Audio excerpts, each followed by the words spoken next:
네, 여러분 안녕하세요. 익스텐시브 리딩 그 두 번째 파트 시작하도록 하겠습니다. 자, 앞서서 제가 익스텐시브 리딩은 후속 활동으로 이어질 수 있고 그 중에 하나 일지 작성할 수 있다. 크게 봤을 때 리딩 로그라고 이야기를 하거든요. 아니면 어떤 연구에서는 이슈 로그라고도 부릅니다. 이런 것들을 후속 활동으로 이어질 수 있는데, 자, 어떤 일지들을 우리가 설정할 수 있는지 학습자들한테 보여줄 수 있을지 그것에 대해서 한번 설명해 드리도록 하겠습니다. 첫 번째는 개인 일지, 대화식 일지, 독해 일지, 학습 일지, 이중 항목 일지, 가상 일지, 이렇게 6개 타입을 우리가 정리해 볼 수 있는데요. 개인 일지는 학습자가 자신의 생활이나 관심 있는 주제에 대해서 작성한 것으로 가장 사적인 유형입니다. 그러니까 책을 읽고 나서 자기의 생활에 어떻게 녹아들었는지, 그리고 그 주제에 대해서, 책의 주제에 대해서 어떻게 생각하는지, 그런 것들을 개인적인 의견을 쓰는 일지를 이야기를 합니다. 대화식 일지는요, 말 그대로 대화가 되는 일지예요. 자, 누구와 대화를 하느냐? 자, 개인 일지하고 비슷하긴 한데요. 그 일지를 학습자가 쓰면 그것에 대해서 교사가 피드백 형식으로, 다이얼로그 방식으로 주고받고 하는 형식으로 설정이 되는 것을 이야기를 합니다. 자, 그 서로 다이얼로그는요, 학습자 교사 간에서도 일어날 수 있고, 학습자 간에서 서로의 일지를 보고 그 내용에 대해서 응답하는 대화를 써줄 수 있고요. 이 과정에 있어서 인터랙션이 일어날 수 있겠죠. 리튼 폼이기는 하겠지만, 자, 그래서 네, 이런 식으로 이런 것이 이제 대화식 일지예요. 여러분들 여기 보시면 내가 어떠였다 했다라고 썼고, 거기 밑에 또 다른 사람이 다른 글씨체로 피드백을 준 게 보이시죠? 이런 것이 이제 대화식 일지입니다. 자, 마지막 세 번째는 독해 일지예요. 그래서 자기가 읽은 글이나 책에 대한 개인적 반응을 기록하는 것. 자, 그래서 그림 같은 거 그려넣기 할 수도 있고요. 자, 그 다음은 학습 일지입니다. 자, 학습한 내용들을 배운 내용을 이제 정리하고 도표를 그리는 것으로 이 책의 내용이 어떤 것이었다, 이런 것을 정리하는 것이고요. 다섯 번째는 이중 항목 일지예요. 자, 그래서 여기 보시면 일지를 두 부분으로 나누어서 각 부분에 서로 다른 유형의 정보를 쓰는 그런 것이 이중 항목 일지다 라고 설명이 되어 있는데, 이런 겁니다. 자, 교재는 내가 읽었던 책의 내용을 여기다 쭉 정리를 합니다. 그리고 두 번째 엔트리에서는 나의 생각은 이러이러하다 라고, 이렇게 본인의 생각 같은 것, 이렇게 더블 엔트리잖아요. 첫 번째, 두 번째, 이제 두 개의 엔트리로 구성이 되어 있습니다. 자, 그 다음에 마지막은 가상일지입니다. Simulated Journal인데요. 가상의 상황을 우리가 생각해서 적어보는 거예요. 자, 어떤 가상이냐? 책을 읽었거나 어떤 역사 속의 인물의 역할이나 성격을 추측하고 그 인물의 관점에서 가정해서 작성해보는 그런 학습을 시키는 라이팅으로 이어지는 것이 가상일지입니다.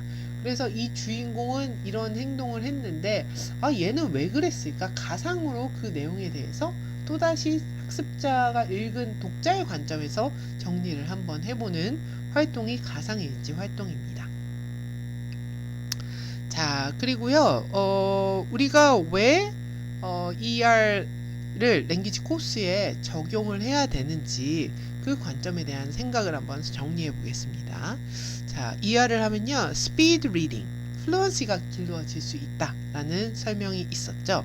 자, 스피드 리딩은 학습자들한테 플루언시를 길러주는데 아주 좋은 역할을 한다라고 했는데, 그것에 대한 키 컨디션, 이런 환경이 조성이 되어야 된다라는 키 컨디션이 있습니다.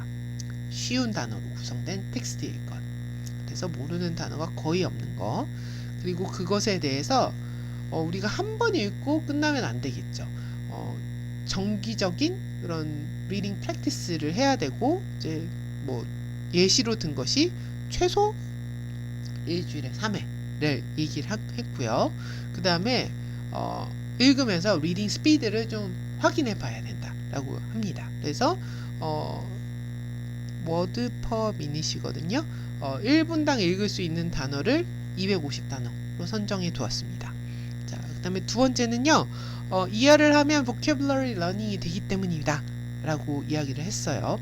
자, 아까 incidental learning이 주로 일어나는데 우리가 그것을 좀 더 잘 fragile 하지 않고 concrete하게 해주려면 자, 읽기 이전에 키워드를 한번 살펴보게끔 할 수 있다 라는 설명을 합니다. 그리고 실제로 어떤 읽기 grade reader 같은 경우에는 학습자들이 읽기 이전에 자, 이런 학습 단어들을 좀 봅시다 라고 단어를 살짝 제시해주는 그런 교재들도 있습니다.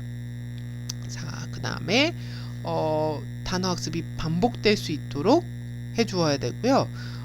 그리고 읽고 나서 새로운 단어들은 친구들한테 발표시키는 거 이런 거 해볼 수 있고요.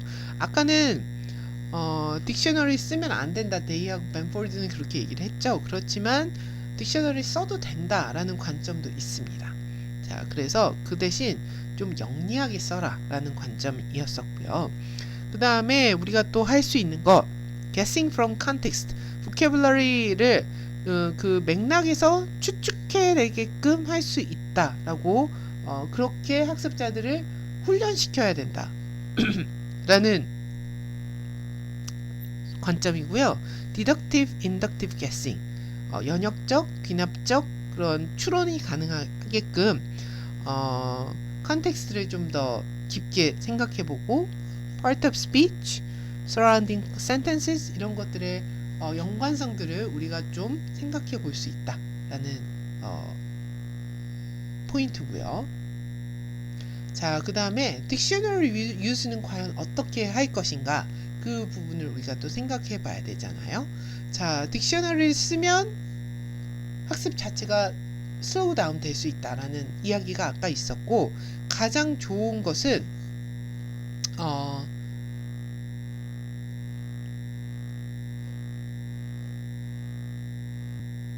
use sparingly, 조금만 쓰게 해라. 자, 읽기 속도가 유지될 수 있는 관점에서, 그러니까 그렇게 많이 사전을 찾아보게끔 하지 말아라 라는 이야기예요. 자, 그 다음에 네, 우리가 종이 사전을 쓰는 것보다 electronic dictionary, 전자사전 쓰면 조금 더 단어를 빨리 찾아볼 수 있으니까 전자사전 쓰게끔 해도 괜찮다라는 관점입니다. 자, 그리고 우리가 ER에서 요즘 빼놓을 수 없는 것이 있죠. 온라인 기반한 ER 그런 교재들이 굉장히 많이 있습니다. 자, 그런 것들을 활용하는 이유, 왜 활용하는지, 어떤 점에서 좋은지 한번 정리해 놓은 연구들을 한번 보면요. 김희담 연구에서는요. 온라인 영어 독서 프로그램, 그것에는 다양하고 풍부한 읽기 자료를 제공하고 있다. 자, 우리가 오프라인에서 책을 한 권만 산다면 그 가격 측면에서 훨씬 더 온라인이 더 좋다라는 관점입니다. 그래서 다동 실행 시 읽기 자료를 확보하는 문제를 해결할 수 있기 때문에 온라인 베이스드 ER을 활용하면 좋다라는 관점이고요. 윤택남하고 양지에서는요, 수준별 자료 제공이 된다. 대부분의 온라인 베이스드 리딩에서는 graded readers, 수준별 읽기 자료를 수준별로 나누어서 제시를 하고 있습니다. 자, 그리고 리딩만 있는 것이 아니고요. 독서 관련해서 듣기라든지 오디오 파일이 있고요. 어휘, 자, 모르는 단어, 리스트, 글로서리라고 하죠. 그런 것들이 웬만한 것들은 다 제공이 되어 있습니다. 아니면 퀴즈, 독서 감상문 쓰기 이런 활동을 연계해서 그런 서비스를 제공을 하고 있고요. 김희진, 김정열 연구에서는 통합적 언어 기능 향상에 도움을 줄 수 있다라고 설명을 하고 있는데요. 그 안에서 다양한 학습 컨텐츠 기능, 아까 말씀드렸죠.